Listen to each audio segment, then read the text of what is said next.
এগুলো কি বলছেন? পর্দা বলতে একটা শব্দ আছে না? আমরা কি বেপর্দা হতে পারবো নাকি? হ্যাঁ, আমরা যেতে পারবো না, এখানে গেলে আমাদেরকে আল্লাহ গুনাহ লাগবে, তাই নাকি? আসলে কি হবে? থলম কলে, আচ্ছা মাশাআল্লাহ, থলম কলে। এক বছর বলছিলাম প্রতি রাত্রে 1 লাখ মারি, এর লেগে গোয়েন্দা দিকে গেছে 1 লাখ করে কত বছর মারতেছেন? পরে কইলাম তো 17 বছর ধরে ওয়াজ করি, তাহলে এত টাকা কই হিসাব দেন?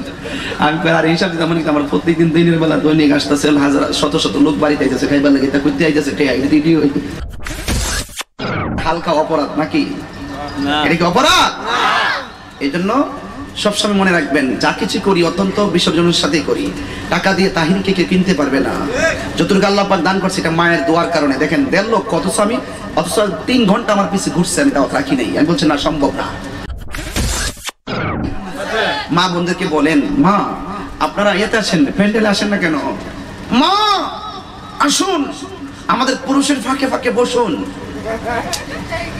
মা বোনরা বলবে, তাহিরি হুজুর এগুলো আপনি ছি ছি ছি কি বলছেন? হ্যাঁ,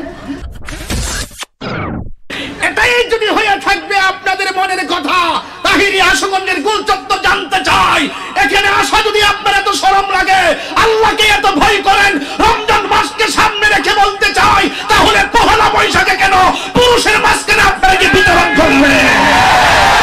তুই হাত তুলে বলুন, ঠিক কি না?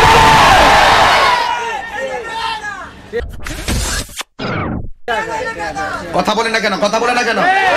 কথা বলে না কেন? এই জন্য আল্লাহ বলছেন, ইয়া আইয়ুহাল্লাযিনা আমানু। কথা বলেন ঠিক কি না?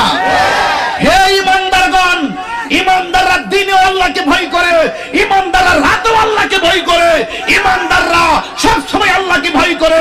সব সময় যে আল্লাহকে ভয় করে সে কখনো বেপরদা চলতে পারে।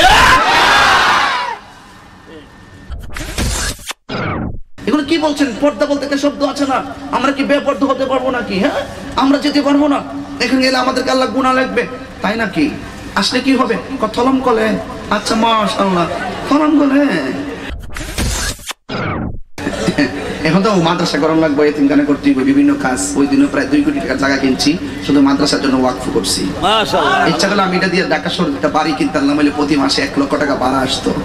আমার আম্মা আব্বা কইছে, ফুত তোরে আল্লাহ পাক যে নিয়ামত দান করছে, তুই তোর খুশি মতো যা পারস তা করে যা। আমি বলছি কিছু না, আমি যা ইনকাম করছি মাদ্রাসার জন্য দিয়ে যাই। এই মাদ্রাসা করার পরে যদি কিছু থাকে আমার ভবিষ্যতের জন্য আমি কিছু করব, কিন্তু তবে বেশি কিছু রেখে যাব না। অন্তত দিনের জন্য, সুন্নিয়তের জন্য একটা মাদ্রাসা প্রয়োজন, জামিয়া সুন্নিয়া বিবারিয়া। আমাদের ব্রাহ্মণবাড়ি একটা সুন্নি বড় জামিয়া হওয়ার দরকার আছে কিনা? এক বছর বলছিলাম প্রতি রাত্রে 1 লাখ মারি, এর লেগে গোয়েন্দা দিকে গেছে 1 লাখ করে কত বছর মারতেছেন? পরে কইলাম তো 17 বছর ধরে ওয়াজ করি, তাহলে এত টাকা কই হিসাব দেন? আমি আর হিসাব দিতাম মানে আমার প্রত্যেকদিন দিনের বেলা দৈনিক আসতেছে হাজার শত শত লোক বাড়িতে আইতেছে, খাইবার লাগে তা করতে আইতেছে,